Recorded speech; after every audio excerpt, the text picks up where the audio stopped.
मेरे मामले में अगर किरोड़ी लाल जी अगर सड़क पे उतर जाते ना तो हिंदुस्तान का ऐसा आंदोलन होता जो हुआ ही नहीं हो। किरोड़ी लाल से बड़ा आंदोलन करता राजस्थान की धरती पे नहीं हो सकता। मुझे चाहिए था कि डॉक्टर साहब ये कहते कि वो मेरा बेटा है, मैं उसको जेल में नहीं देखना चाहता। मैंने कहा आंबागढ़ हमारी धरोहर है कि नहीं मैं नहीं जानता, लेकिन हमारी जीती जागती धरोहर किरोड़ी लाल मीणा है। 8 महीने के लंबे राजनीतिक वनवास के बाद नरेश मीणा जेल से बाहर आ चुके हैं और अब अपने समर्थकों के बीच है, लगातार 2 दिन से अपने लोगों के बीच है। नरेश भाई, कैसी रही जेल यात्रा और किस तरह देखते हैं जीवन में कितनी बड़ी चुनौतियों के बाद आज बाहर आए हैं, तो कितना मजबूत महसूस कर रहे हैं अपने आप? देखो, ये जो 8 महीने की जेल जो रही, जिन लोगों ने जिन मंसूबों के साथ मुझे भेजा, मुझे कमजोर करने के लिए, मुझे तोड़ने के लिए, मेरे पे बंदिशें लगाने के लिए, उन लोगों को आने वाले समय में ये महसूस हो जाएगा कि नरेश मीणा कमजोर नहीं हुआ। कमजोर वो लोग हुए, उनके चेहरे राजस्थान की जनता के सामने आ गए कि एक छात्र राजनीति से निकला हुआ एक युवा, एक सामान्य किसान परिवार में पैदा हुआ लड़का राजनीति में अपने स्थान बनाना चाह रहा है, और उसको रोकने के लिए कितने षड्यंत्र और किस तरह से उस पर कुठाराघात करने वाले थे वो लोग कर रहे हैं, वो सब जनता के सामने आ गया। आज जनता ने 8 महीने में महसूस कर लिया कि एक ना कुछ मुकदमा जिसमें 5 दिन में जमानत हो जाती है, उसमें एक 8 महीने तक जेल में रखना, साथियों को प्रताड़ित करना, प्रताड़ना देना, कि कुछ तो होगा नरेश में, जो इतने सारे दिग्गज नेता एक होकर उसको मारने का प्रयास कर रहे हैं। तो ये पहली बार हुआ होगा जब जनता ने खड़ा होकर, राजस्थान की जनता ने, मीडिया ने, पत्रकार भाइयों ने, आपके एडवोकेट ने, सबने लामबंद होकर मेरे समर्थन में आवाज़ बुलंद की। जो लोग आज की राजनीति में, जो लोग हैं जिनके कहीं न कहीं दिल में कोई जगह बची हुई है आज भी अच्छी, उन नेताओं ने भी मेरा साथ दिया। तो मैं महसूस करता हूं कि जैसा 8 महीने पहले थे, आज उससे भी बहुत मजबूती, बहुत ही भावनात्मक जुड़ाव लोगों से मेरा हुआ है। 8 महीने पहले समरावता का जो घटनाक्रम हुआ पूरे प्रदेश ने देखा, किस तरह से देखते हैं समरावता को? न्याय को लेकर अब आपको लड़ाई लड़नी है, आप तमाम मीडिया संस्थानों से कह रहे हैं, और किन नेताओं ने कोशिश की कि नरेश मीणा बाहर नहीं आए और नरेश मीणा का जेल में इलाज कर दिया जाए? देखो, मैं तो आपको ये निवेदन करना चाहूँगा, समरावता ने पता नहीं मेरे में क्या देखा।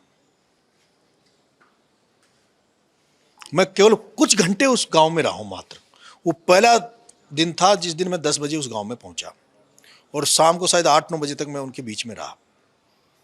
मुझे नहीं पता उन्होंने मेरे में क्या महसूस किया, क्या उन्होंने मेरे को देखा, पर उन्होंने मेरे को अपना बेटा के समान मुझे रखा, बेटे के समान मेरी रक्षा करी। और आप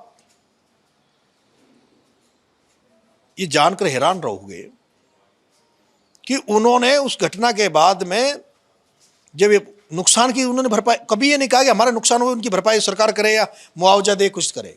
उन्होंने 2 लाख रुपए जेल जाने के बाद 2 लाख रुपए गांव वालों ने इकट्ठे किए कि नरेश की जमानत कराने के लिए। आज भी समरावता में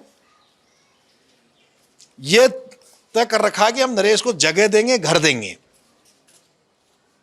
वो कैसा गांव होगा, कहीं न कहीं ईश्वर की कोई कृपा हुई है जो मुझे उस गांव में जाना था और उस गांव का बेटा बनना था। मैं धन्य हूं, सौभाग्यशाली हूं कि मुझे समरावता जैसा गांव एक और मिला है। उस दिन की का तमाम घटनाक्रमों का जिक्र करेंगे, कैसे वो घटनाक्रम हुआ था और वो जो थप्पड़ कांड पूरे देश में सोशल मीडिया पर वायरल हुआ, उसको किस तरह से देखते हैं? आपको अफसोस है उस घटना को लेकर? हाँ, बिल्कुल खेद है, अफसोस है।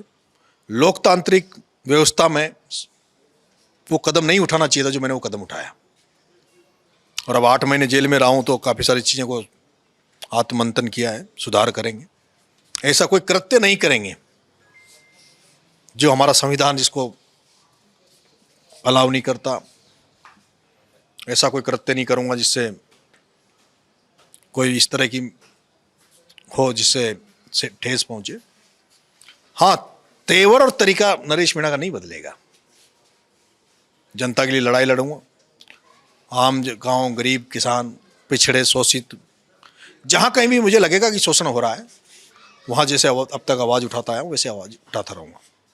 हाड़ौती से निकलकर पूर्वी राजस्थान की राजनीति में गए। अभी एक इंटरव्यू में आप कह भी रहे थे तमाम कॉन्स्टेंसियाँ हैं जहाँ से अब आगे नरेश मीणा राजनीतिक यात्रा करेंगे और तमाम क्षेत्रों में जाकर लोगों का संघर्ष करेंगे। किस तरह से देखते हैं, देवली उनियारा से भी आपने चुनाव लड़ा, तमाम नेताओं का भी जिक्र किया और राजनीतिक प्रतिद्वंदता भी कहीं ना कहीं हो जाती है क्योंकि 8 महीने में आपको अच्छे बुरे सब लोगों का, अपने लोगों का पता लग गया होगा। बहुत सारे लोग आशीर्वाद भी देते थे, बड़े भाव से मिलते थे, लेकिन अब जब आप जेल में थे तो उनका कोई बयान सामने नहीं है।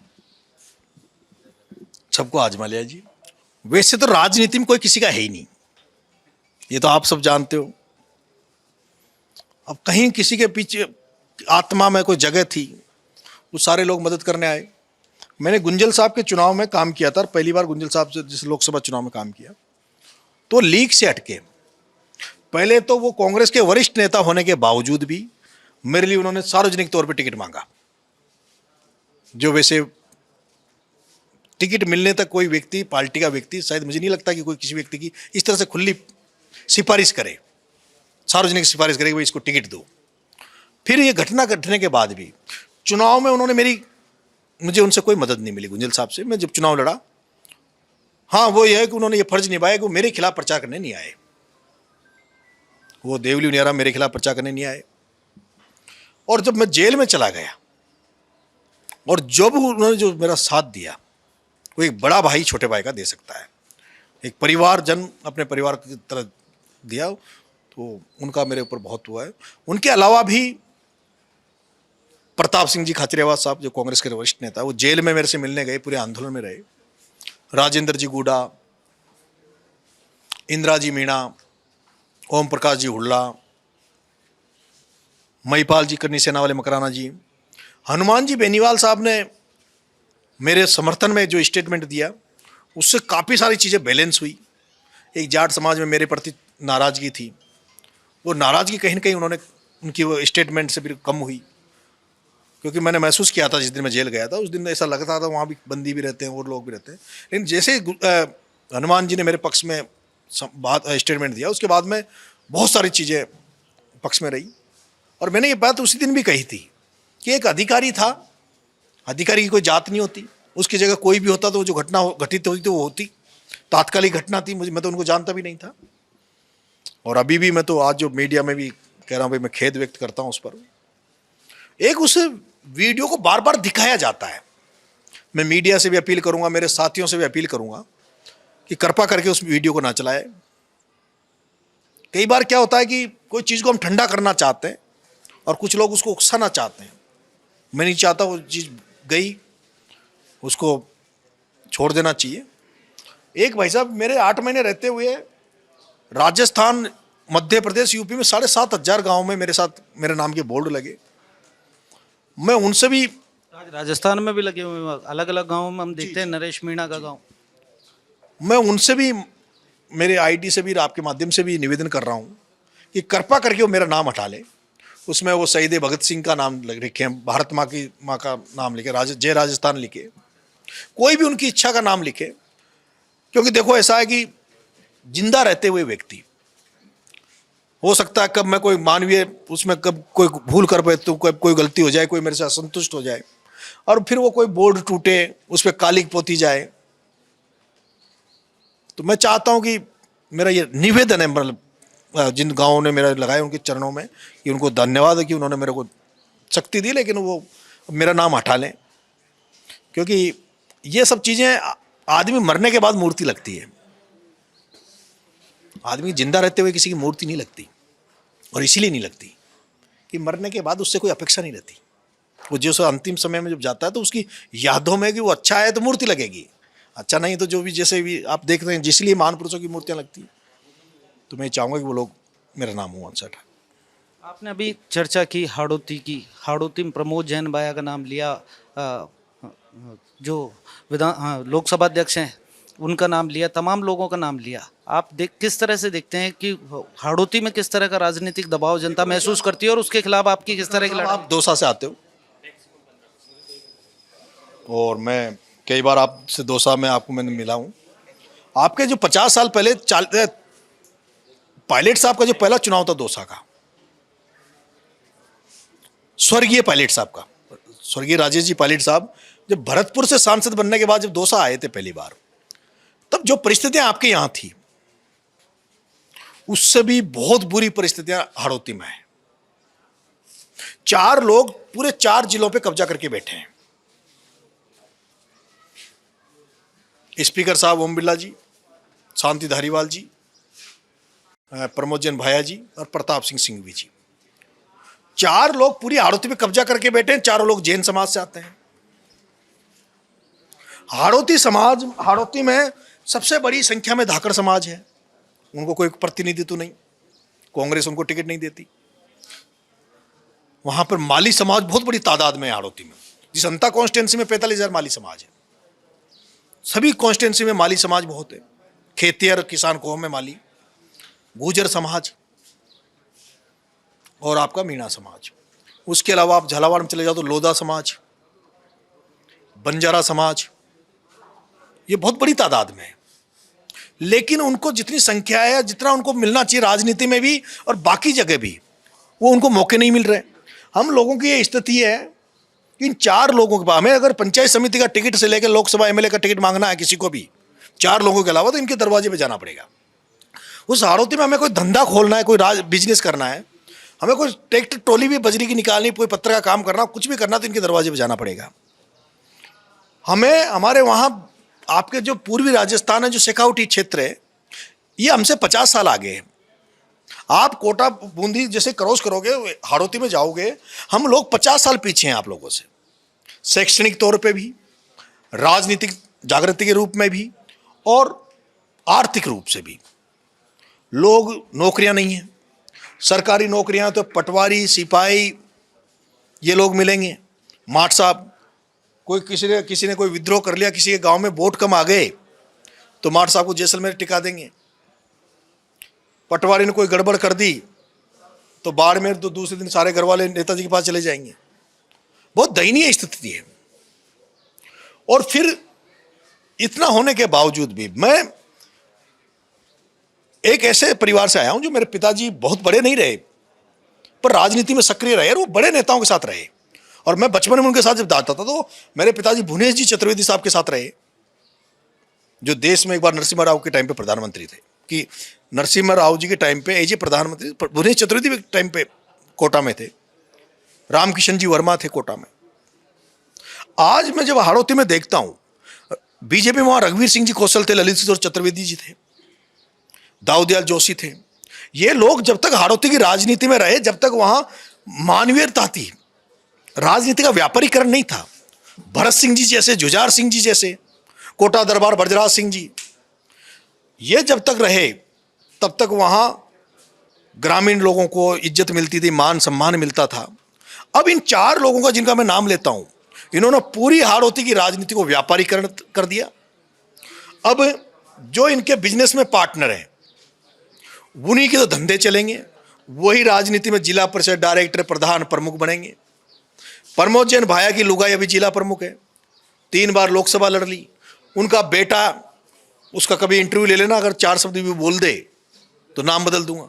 वो यूथ कांग्रेस का अध्यक्ष है।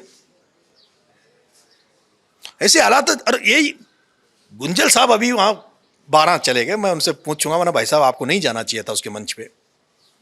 आप भी तो पीड़ित रहे हो कोटा में, आप तो इतने, तब गुंजल साहब जैसा वक्ता मैंने नहीं देखा कहीं राजस्थान में।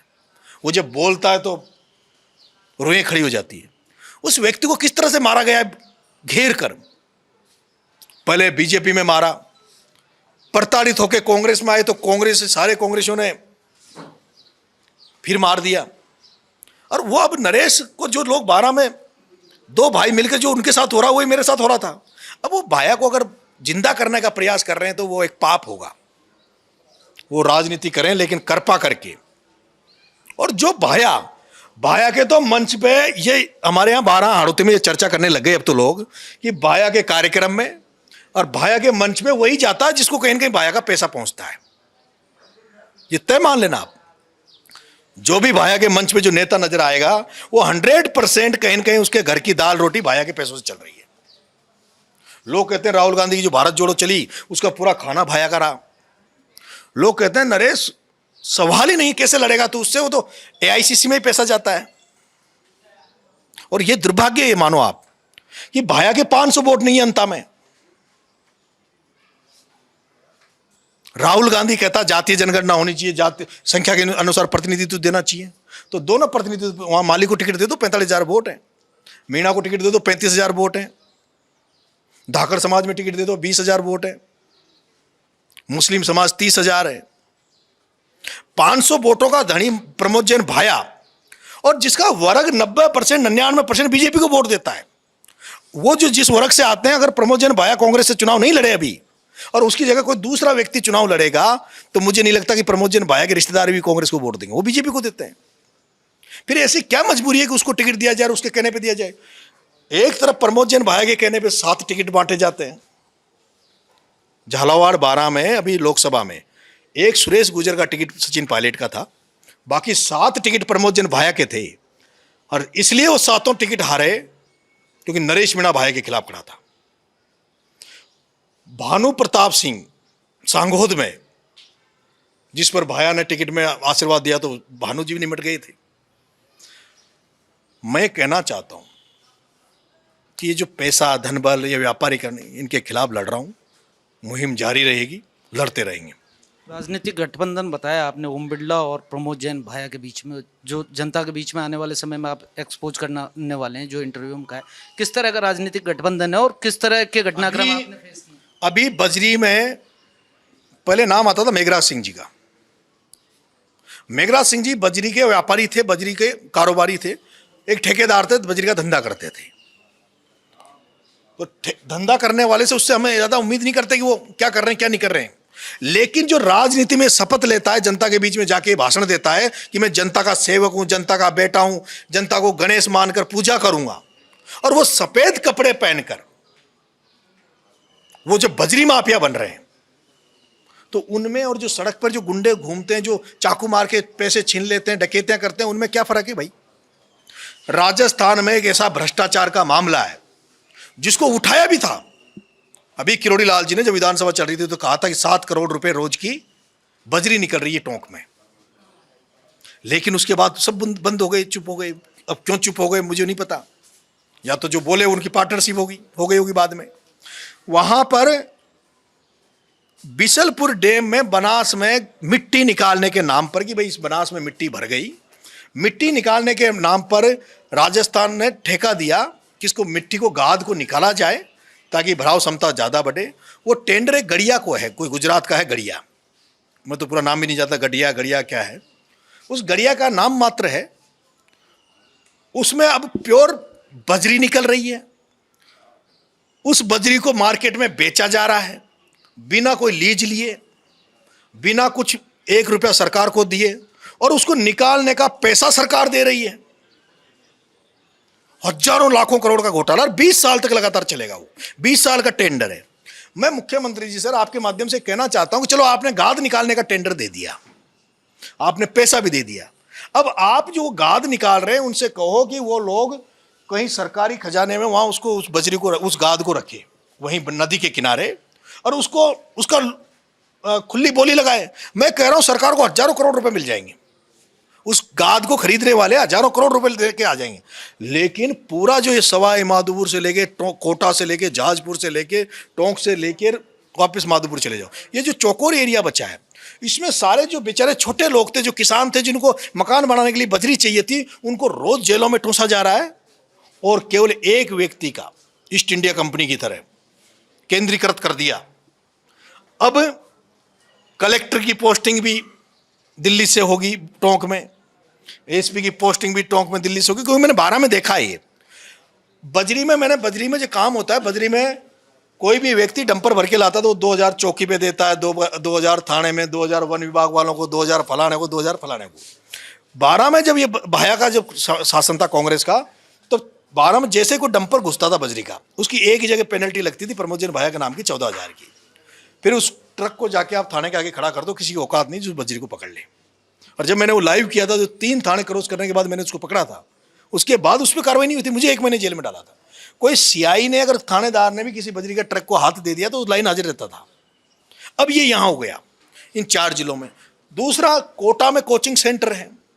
एक जेके फैक्ट्री हुआ करती थी कोटा में, उसके नाम पर जिंदा था कोटा। तो जब जेके फैक्ट्री बंद हो गई, उसके बाद कोटा खत्म हो गया था, आर्थिक रूप से कमजोर हो गया था, दशहरा मेला भरना बंद हो गया। उसके बाद बंसल कोचिंग और एलन कोचिंग, दो कोचिंग आई, शैक्षणिक नगरी बनी। आज हालात ये हो गए कि सारे वहाँ से कोचिंग के जो लोग हैं वो छोड़ छोड़ के सीकर सिक्योरिटी में आ रहे हैं। उसका एक कारण ये भी है, अब उनसे पार्टनरशिप मानी जा रही है कि आपकी एलन में मेरे इतना शेयर चाहिए मुझे। प्रॉपर्टी में जो काम कर रहे हैं वो साहब उनके ऑफिस से चलेगा। कुल मिला के और थानों को भरा जा रहा है। जब मेरे साथ ये हो सकता है, आप ये सोच लो, जिसके साथ लाखों लोगों का आशीर्वाद, जिसने 2 विधानसभा चुनाव लड़ने के बाद 8 महीने 323 341 राजकाज कार्य के बाद में 8 महीने जेल में मेरे को डाल सकते हैं, तो क्या हो रहा होगा कोटा बूंदी में जिन्होंने गुंजल को वोट दिया होगा, प्रहलाद गुंजल को जिन्होंने वोट दिया होगा। प्रहलाद गुंजल के साथ बूंदी जेल के पीछे एक तालाब गांव है, बूंदी जेल के पीछे एक तालाब गांव है। किसी दिन मीडिया साथी उस तालाब गांव में जाके चले जाना, 5,000 घरों को सड़क पे ला दिया, बेचारों को रोजी रोटी छीन ली उनसे, और ऐसे हजारों गांव घर हैं। क्या होगा? प्रहलाद जी के साथ आपने लोकसभा चुनाव में खुलकर साथ दिया, उसका राजनीतिक नुकसान हुआ आपको इस पूरे घटना? हाँ, यही कारण था। मेरे पास देखो, अमित शाह जी जब आए थे बिरला जी के वहाँ चुनाव प्रचार करने, उस दिन एक, मैं नाम नहीं लूँगा, एक कैबिनेट मिनिस्टर का मेरे पास फ़ोन आया था सुबह 7 बजे कि आप अमित जी शाह आ रहे हैं, आपको ज्वाइन करवा देते। अब अमित शाह के मंच पे ज्वाइन करवाना, बिरला जी का चुनाव और नरेश मीणा को ज्वाइन कराना, तो मुझे लगता है कि भगवान, राजनीति में जो लोग चाहते हैं वो सब मिल जाता, जो राजनीति में लोग चाहते हैं वो सब मिल जाता। मैं नहीं गया। कोटा में प्रहलाद गुंजल के साथ 2 ही व्यक्ति ईमानदारी से रहे, एक तो नरेश मीणा रहा, एक भरत सिंह कुंदनपुर रहा। उसके अलावा सब भ्रष्ट थे साले, सब कांग्रेसी बिक गए थे। नहीं तो 40,000 से हारती नहीं, हमारा आंकड़ा था 1.25 लाख से चुनाव जीतते। 2018 में मैं एक आपका स्टेटमेंट सुन रहा था, उसमें आप कह रहे थे कि मैंने अब अच्छे वकील राजनीति में बनाए, पहले जो वकील थे मेरे कमजोर थे लेकिन अब मजबूत हैं। 2023 का विधानसभा चुनाव भी निकल गया, अब पायलट साहब के नाम को लेकर काफ़ी चर्चा नरेश मीणा के साथ जोड़ा जा रहा है, और आप भी कह रहे हैं अभी तमाम इंटरव्यू में कुछ सांसदों और विधायकों का दबाव था, इसलिए पायलट साहब समरावता भी जाने वाले थे लेकिन नहीं पहुँच पाए। ये सच्चाई है। मेरे पास तो खबर आई थी कि भाई पायलट साहब महाराष्ट्र से आते समरावता जाएंगे, लेकिन जब कोई सांसद जाके ये कहते कि हम तो इस्तीफा ही दे देंगे, और जब उन पे ये आरोप ऑलरेडी पहले से लगा हुआ है कि कहा भी साहब, हमारे पूर्व सीएम साहब ने कि नरेश मीणा को कौन चुनाव लड़ा रहा है, ये जांच का विषय है, तो किस पे निशानी थी, आप सब समझ सकते हैं। वो वहां चले जाते और गलती से कोई सांसद इस्तीफा दे देता तो दिल्ली में क्या पेश किया जाता कि एक व्यक्ति जिसने कांग्रेस को हराया है, कांग्रेस को हराया है, मेरे को तो यही कहा गया, जबकि मैंने कांग्रेस को नहीं हराया, कांग्रेस ने मुझे हराया। डमी तो कांग्रेस थी, मैं तो ओरिजिनल कैंडिडेट तो मैं था, मैं लड़ रहा था बराबर में, तो वहां लास्ट में समर्थन देते मैं जीत जाता। तो उनकी जो भी रहा, मैं उनको, लेकिन मैं पायलट साहब को कोई दोष नहीं मानता। पायलट साहब से कोई नाराजगी है? नहीं, कोई 1% भी नहीं है, 1% भी नहीं है। कभी आगे भविष्य में अगर पायलट साहब के साथ जाने का मौका मिले या कांग्रेस में मिले तो जाएंगे? अब भविष्य का जो फैसला होगा वो बहुत ही सोच समझ के लूँगा, सभी मेरे साथियों से, पूरी जनता जनार्दन से बैठकर मिलकर फिर फैसला लूँगा। तीसरे विकल्प की बड़ी चर्चा हो रही है राजस्थान में, हनुमान बेनीवाल भी उसका एक चेहरा है, राजकुमार रोंत हैं, और चुनाव में भी काफ़ी सारी बातें निकल कर आई थी। अभी इंटरव्यू में भी आपने कहा हनुमान बेनीवाल जी ने आपसे आने का वादा किया था और उसके बाद काफ़ी सारे लोग आपके चुनाव में नहीं आए, अगर आते तो आपको राजनीतिक लाभ मिलता। किस तरह से देखते हैं उनको, आपके जेल जाने के बाद भी? देखो भाई साहब, अगर तीसरा विकल्प अगर राजस्थान में बनता है तो उससे राजनीति में शुद्धिकरण आएगा, नए लोगों को मौका मिलेगा, नए विकल्प आएंगे। इन राष्ट्रीय पार्टियों की मजबूरी हो जाएगी कि ये लोग अच्छे लोगों को टिकट देंगे, नहीं तो ये अभी तो जो चल रहा है कि इसको टिकट दे दो फिर ये हार जाएगा। अभी जितने लोग हारे हुए हैं कांग्रेस में, ये अगली बार उनको टिकट दे देंगे, जनता उनको वोट नहीं देगी। जो अभी लोग जो बैठे हैं उनको हराने के लिए उनको वोट दे देगी। यही चल रहा है राजस्थान में। तो मैंने तो 2011 में तीसरा मोर्चा बनाया था राजस्थान विश्वविद्यालय में, और छात्र राजनीति में मैंने प्रयोग किया था और वो सफल हुआ था। प्रभा चौधरी अध्यक्ष के पद पे लड़ाया था, जगमोहन मीणा जनरल सेक्रेटरी, आबा गुजर उपाध्यक्ष, जॉइंट सेक्रेटरी पे मोइन खान, हमने 4 लोगों को कैंडिडेट बनाया था। प्रभा चौधरी और आबा गुजर दोनों चुनाव जीती थी, जगमोहन मीणा 250 वोटों से जनरल सेक्रेटरी हार गया था। उसका भी एक कारण था कि निर्दलीय हमारा कैंडिडेट मीणा समाज से लड़ा था, वो वोट ले गया था, तो लेकिन वो प्रयोग सफल हुआ था। राजस्थान में भी जनता चाहती है, इनसे सब त्रस्त हैं। लेकिन ये क्या है कि मैं जब देख रहा हूं, इसलिए नहीं बन पा रहा कि ईमानदारी नहीं है, ईमानदारी नहीं है। और फिर अभी जैसे मैं हूं, हर आदमी अब ये चाहता है कि मैं इतनी मेहनत क्यों करूं जब मुझे राष्ट्रीय पार्टी अगर बढ़िया मौका दे दे। राष्ट्रीय पार्टी में अगर बढ़िया मुझे मौका मिल जाए तो मैं क्यों मेहनत करूं। वहां तो 50,000 वोटों से वैसे ही काउंटिंग चालू हो जाएगी टिकट मिलते ही, तो मैं दर दर क्यों घूमूं, डर क्यों इतने वो करूंगा। ठीक है, तो लेकिन मैं मानता हूं कि बनना चाहिए था। मैं तो तब जब सचिन पायलट साहब अजमेर से पैदल यात्रा पर निकले थे, तब मैं तो इसी ख्वाब में था कि शायद राजस्थान को अब तीसरा मोर्चा मिल जाएगा। और वो दौर था, वो समय था, अगर उस समय अगर तीसरा मोर्चा बन जाता, समीकरण भी थे। मैं जगमोहन जी जो आपके 2 साल चुनाव लड़े, इनके पास गया था खुद आगे से, मना साहब कुछ नहीं मिलेगा राष्ट्रीय पार्टी में। इस मैं किंग मेकर बन के भी अगर डॉक्टर साहब ये कह दे किरोड़ी लाल जी, और मीणा हाईकोर्ट में मीटिंग बुलाओ, हनुमान बेनीवाल, सचिन पायलट, किरोड़ी लाल तीनों एक हो जाओ, सत्ता ही बदल जाएगी, राजस्थान हाथ में तुम्हारा रहेगा। अभी तो ये सारे लोग, चाहे सचिन पायलट साहब भी हो, मेरी बात और सुनो, मेरे को टिप्पणी नहीं करनी चाहिए, लेकिन जितने भी जन नेता, जो भी जनता के नेता हैं, ये सब दूसरे के शोरूम में किराए की नौकरी कर रहे हैं, ये मालिक नहीं है। वो ऊपर वाला शोरूम का मालिक चाहेगा तो तुम्हें बनाएगा, नहीं चाहेगा तो नहीं बनाएगा। अभी तुम इच्छा से छुट्टी नहीं ले सकते क्या। मैं इनसे ये अच्छा मानता हूं कि चाय की जो दुकान की थड़ी वाला जो है, जिसकी चाय की दुकान का जो मालिक है ना, वो उस शोरूम में नौकरी करने से अच्छा तो सड़क पे चाय की थड़ी लगा लो, वो ज्यादा अच्छा। ताकि आपके परिवार में कोई कार्यक्रम आ गया तो लगाई दुकान की थड़ी के ताड़ा और चल दिए, जब मर्जी आए जब दुकान खोलो, जब मर्जी। हनुमान बेनीवाल मालिक है ना, जब मकान जब मर्जी आए जब दुकान खोले, नहीं तो नहीं खोले, रोज मर्जी मालिक है। और जो मजा, अब यही चाहते हैं विकल्प। लेकिन अब मेरी जो परिस्थितियां हैं भाई साहब, मेरी परिस्थितियां ऐसी कि एक तो जातीयवाद और जो भी है जातीय समीकरण, मैंने वहाँ छबड़ा में बहुत अच्छा चुनाव लड़ा, देवली में चुनाव लड़ा, लेकिन जीत नहीं पाया। लोग निर्दलीय लड़ते हैं तो लोग ये राजस्थान की इस तरह का मैनेज हो रखा है कि नहीं बीजेपी कांग्रेस के जीतेंगे। लेकिन जब कोई 2-3 संगठन ऐसे मिल जाए, अभी राजकुमार रोत भाई हमारे भाई हैं, मैं उनको कदर करता हूँ, उन्होंने मेरा बहुत मदद करी अभी बाप पार्टी वालों ने मुझे। लेकिन राजकुमार रोत से ज्यादा जरूरत पूर्वी राजस्थान या हड़ौती में मुझे तो चंद्रशेखर की ज्यादा जरूरत है, मुझे भाई साहब हनुमान जी की ज्यादा जरूरत है, और मुझे सबसे बड़ी जरूरत पायलट साहब की है।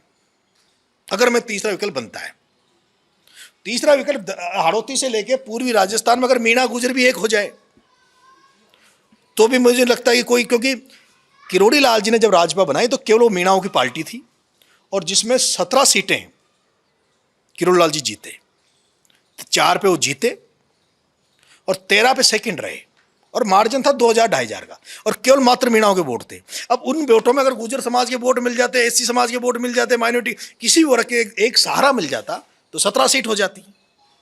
ठीक है, अब क्या है कि हनुमान बेनीवाल जी हमारे एरिया में उपयोगी इसलिए हैं कि अगर मीणा गुजर एक हो जाए, मीणा गुजर एक हो जाए पूर्वी राजस्थान में, तो जैसे खंडार विधानसभा है तो वहां 10,000, 12,000, 15,000 जितने भी जाट समाज है वो उसमें सहयोगी बन सकते हैं।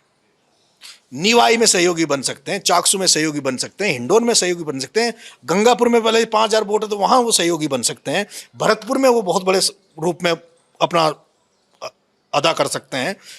और फिर आप जब शेखर में जाते हो, शेखावटी में, तो शेखावटी में गुजर और जाट ये संख्या में वहां, लेकिन मीणा उपयोगी हो सकता है। वो मीणा 2,000 वोट जो है वो उपयोगी हो सकता है वहां, जैसे चोमू में, श्री माधोपुर में, वहां 10,000, 15,000, 20,000 ये वो जो रहता ना हार जीत का जो मार्जिन उसको पूरा कर सकते हैं।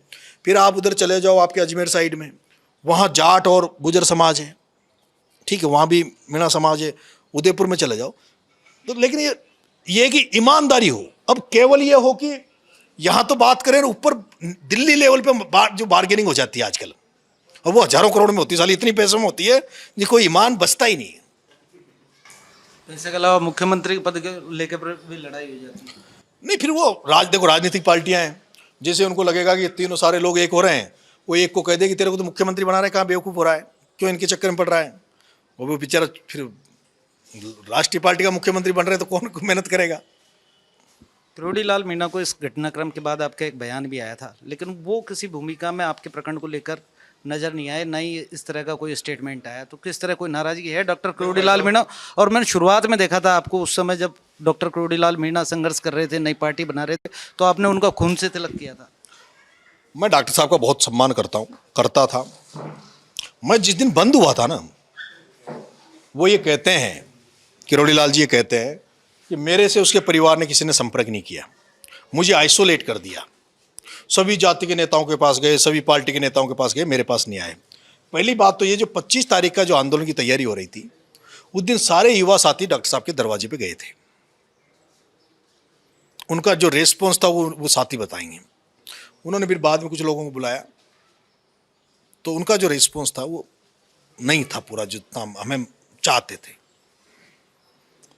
वो जब ये कहते हैं कि उनके परिवारजन मेरे पास नहीं आए, मुझे आइसोलेट कर दिया, मैं आपसे पूछना चाहता हूं कि जब मैं मौत के दरवाजे से वापस आया, मैं मौत के दरवाजे से जब लौट के वापस आया, और जब मैं गिरफ्तारी जब मेरी हो रही थी, तो मेरे से मीडिया ने पूछा था कि अब आपको किस पे भरोसा, तो मैंने कहा था कि मुझे किसी पे भरोसा नहीं है, सिर्फ डॉक्टर किरोड़ी लाल जी पे भरोसा है। तो भरोसा केवल ये नहीं था कि मेरे पास आया कि नहीं आया, एक्सक्यूज नहीं चाहिए थे। मुझे चाहिए था कि डॉक्टर साहब ये कहते कि वो मेरा बेटा है, मैं उसको जेल में नहीं देखना चाहता, वो मेरा बेटा है, मैं उसको जेल में नहीं देखना चाहता।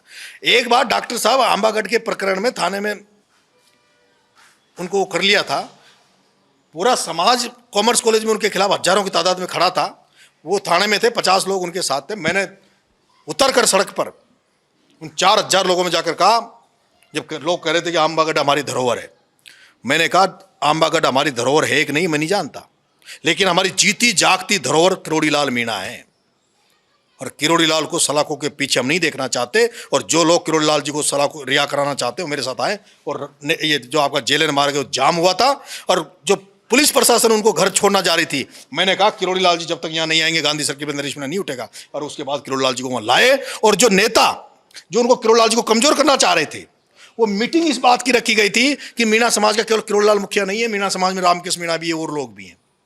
उनका मैंने वो रद्द किया, और ये साबित हुआ उस दिन ये लगा वापस से कि नहीं, मीणा समाज का नेतृत्व तो किरोड़ी लाल जी करते हैं। आज मेरे मामले में अगर किरोड़ी लाल जी अगर सड़क पे उतर जाते ना, तो हिंदुस्तान का ऐसा आंदोलन होता जो हुआ ही नहीं हो। किरोड़ी लाल जी से जो मेरे को उम्मीदें थी, मेरे मन में थी, मैंने लास्ट समय में यही कहा, मैंने डॉक्टर साहब मेरे को आशीर्वाद देंगे, डॉक्टर साहब पे मेरे को भरोसा। मेरे को ये नहीं था कि आप उनके समरावता कांड होने के बाद में उनके 10 इंटरव्यू उठा लो, आप एक बार भी उन्होंने नरेश का नाम लिया हो तो मैं आपको पूछना चाहता हूं। उन्होंने ये कहा मैं समरावता को न्याय दिलाऊंगा, निर्दोषों को न्याय दिलाऊंगा, नरेश को न्याय नहीं दिला, नरेश का नाम नहीं लिया उनके मुंह से। फिर मेरा बाप कैसे चला जाए? आप क्या भूल गए कि मेरे पे मंडावर में महुआ में हमला हुआ? आप भूल गए कि दौसा के गांधी चौराहे पर मेरे पे लाठियां दी गई, मेरे को जेल में पटका गया? उसके बावजूद भी आज दिन तक मैं एक शब्द नहीं बोला, और आज भी नहीं बोलता मैं, क्योंकि हमारी औकात ही नहीं है। उस व्यक्ति ने जितनी मेरी राजनीति नहीं है, उम्र नहीं है, उतनी राजनीति की है। उस व्यक्ति से बड़ा आंदोलन करता राजस्थान की धरती पर कोई पैदा ही नहीं हो सकता, हम कुछ हो ही नहीं सकते। किरोड़ी लाल से बड़ा आंदोलन करता राजस्थान की धरती पर नहीं हो सकता। आंदोलन को खड़ा करना, आंदोलन को बनाना, आंदोलन में अगर नहीं है तो बेक होना, सारे जो जितना किरोड़ी लाल जी जो आंदोलन के जो वो है PhD धारा क्या, वो देश में ही नहीं हो सकता। मैं तो कहता था कि जो अन्ना का आंदोलन था दिल्ली में, या बाबा रामदेव का आंदोलन था, ऐसा आंदोलन अगर किरोड़ी लाल करता तो पता नहीं क्या होता। लेकिन मेरे मामले में जो मेरे को उम्मीद थी, जो आशा थी, उस पर मैं निराश हूं। मुरारीलाल मीणा और हरीश मीणा का लगातार आप जिक्र कर रहे हैं, ये लोग आपसे नाराज क्यों हैं? क्यों आपके पीछे लगे हुए हैं? क्यों लगातार जब भी आप राजनीतिक कोशिश करते हैं तो आपको पकड़कर वापस खींच? देखो भाई साहब, मुरारीलाल जी की बेटी चुनाव लड़ी थी विश्वविद्यालय में, और मैंने कितना काम किया ये जनता ने देखा है, लोगों ने देखा है। मैंने मुरारी लाल जी ने मुझे ज्वाइन करवाई थी कांग्रेस पार्टी पायलट साहब के पास ले जाके, उन्होंने मेरे को वादा भी किया था। और मुरारी लाल से सौगंध देके उसकी बेटी तो बेटी तो है नहीं, और उनके मानते कि नहीं मानते मुझे नहीं पता, लेकिन उनसे को भी सौगंध के पूछना कि आपने नरेश को ये कहा नहीं कहा था कि नरेश विधानसभा टिकट की तो गारंटी नहीं है, लेकिन अगर कांग्रेस की सरकार आ जाएगी तो तुझे लाल बत्ती दिलाएंगे, जितेंद्र मीणा के पास जो पद है वो तुझे दिलवाएंगे। ये काग नहीं कहा। फिर 5 साल जब कांग्रेस का राज रहा, पायलट साहब मुख्यमंत्री रहे, मुरारी लाल जी आप पावर में रहे, आपने लाल बत्ती छोड़कर नरेश मीणा को कांग्रेस में कोई छोटा भी पद दिलाया हो तो बता दो। ठीक है, मुरारी लाल जी ने, मैं बहुत स्पष्ट और साफ सुथरा हूं, जिसके खिलाफ हूं, जिसके नहीं हूं। ये क्या मतलब है? उन्होंने हर चुनाव में कहते हैं आप ये दौसा वाले पता नहीं भुलक्कड़ कैसे हैं। सारी दौसा की जनता ऐसी भुलक्कड़ है, हर चुनाव वो एमएलए का लड़ते हैं और फिर ये कसम खाते हैं, सौगंध खाते हैं गांव में जा जाके, मैं कसम खा रहा हूं लोकसभा का चुनाव नहीं लड़ूंगा, मैं तो विधानसभा का भी नहीं लड़ रहा, पर जबरदस्ती टिकट दे दिया। और फिर हर चुनाव लोकसभा का भी लड़ लेते हैं। मुरारी लड़ेगा, मुरारी की घरवाली लड़ेगी। अरे आप अनपढ़ गंवार पत्नी को चुनाव लड़ा रहे हो, उससे अच्छा कोई पढ़ा लिखा छात्र राजनीति से आया हुआ किसी लड़के को क्यों नहीं लड़ाते चुनाव? फिर आपकी बेटी लड़ेगी, विश्वविद्यालय का भी आपकी बेटी लड़ेगी, वो भी आपकी लड़ेगी। हरीश मीणा भाई साहब, मैं आपको कसम खा रहा हूं, गुंजल साहब गए हरीश मीणा के पास कि साहब नरेश को टिकट दे दो, नरेश को छबड़ा 2.5 साल बाद में नरेश को छबड़ा ले जाऊंगा, उसके पास जगह बन गई, वहां उसको प्लेटफॉर्म मिल जाएगी, उसको मदद कर दो। और ये भी मैं गारंटी ले रहा हूं, गुंजल साहब ने कहा उनसे कि पंचायत राज में अगर आपका स्वार्थ रहे, पंचायत राज चुनाव आए टिकट बांटने का, तो उसमें भी नरेश को इंटरफेयर नहीं करेगा। फिर मैंने कसम खाई उनके पास जाके, मैंने साहब मेरे को जगह मिल जाएगी, मैं 2 साल बाद में मेरे को छबड़ा जगह है, वहां चला जाऊंगा। लेकिन पहले तो आत्मा में था कि वहां तो निहारिका लड़नी थी, कन्फर्म था निहारिका का लड़ना, और यहां हनुमंत हरीश मीणा का छोरा का लड़ना तय था। पर मैंने कसम खा रखी थी, मैंने कह दिया था कि निहारिका और हनुमंत लड़ेगा तो नरेश मीणा दौसा से भी लड़ेगा और देवली उनियारा से भी लड़ेगा, और अगर निहारिका लड़ती तो नरेश दौसा से भी लड़ता और देवली उनियारा से भी लड़ता। दोनों बेक हो गए। ये नरेश मीणा का भला है, डीसी बेरवा को तो मेरे को धन्यवाद देना चाहिए, नहीं तो डीसी को टिकट नहीं मिलता, टिकट तो निहारिका को ही मिलता। वो केसी मीणा जो 2 दिन पहले भारतीय जनता पार्टी का प्रचार कर रहा, नरेंद्र मोदी जी के झंडे उठा रहा, उसको हरीश मीणा ने टिकट दे दिया। ऐसे क्या जलेबी थी, ऐसा क्या लालच था? तो ये दुश्मनी है, ये वंशवाद परिवारवाद कब तक चलेगा? ये जिनको बोलना नहीं आता, जिनको जो मंच पे कोई किसी को संबोधित नहीं कर सकते, नेतृत्व नहीं, वो काय के नेता है? आने दो ना, नया रास्ता बनने दो। मैंने कहा अब प्रसादी लाल जी के बाद कमल जी आ जाएंगे, रामकेश जी के बाद धीरज आ जाएगा, मुरारी जी के बाद निहारिका आ जाएगी, तो ये कब तक चलेगा भाई? आज मैं ये मानता हूं इंदिरा मीणा और ओमप्रकाश हुड्डा यूथ है, दोनों समय है उनके पास। और फिर दूसरा परिवारवाद, जैसे पायलट साहब, स्वर्गीय पायलट साहब ने काम किया, लेकिन सचिन पायलट ने अपना काम करके बताया ना। इनके बच्चे जो लोग हैं वो अपनी जमीन तलाशें, अपनी जमीन बनाएं।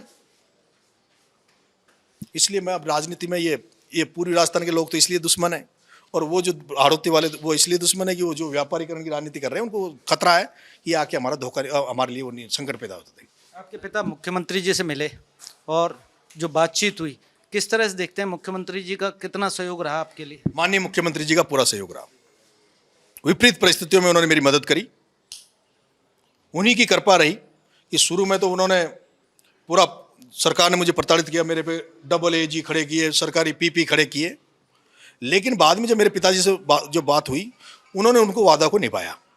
लेकिन ये जो मैं दूसरों को जो नाम ले रहा हूँ, इन लोगों ने कहीं न कहीं उनके प्रयास को असफल किया। उनके भी खिलाफ, मतलब एक तरह से मैं तो ये मानता हूँ कि वो सीएम साहब का भी इन्होंने अनादर किया। सीएम साहब नहीं होते तो मेरे जो पीपी लगाए, बाद में मेरे जो मुकदमे का जो 4 मुकदमे थे वो 2 कम कर दिए थे। 37 लड़के और मुलजिम थे, उन मुलजिमों को फ्री कर दिया सीएम साहब ने। उस गांव को मुआवजा भी दिया जितना भी दिया। और अभी मेरी है कि जो भी वहाँ बचा है, अभी मैं उस गांव के लिए वापस मैं सीएम साहब से मांगूंगा टाइम कि भाई सीएम साहब, लेकिन मुझे लगता है कि आज के जो इंटरव्यू हुए हैं उसके बाद शायद हो सकता है मेरे सीएम साहब मदद नहीं कर पाए।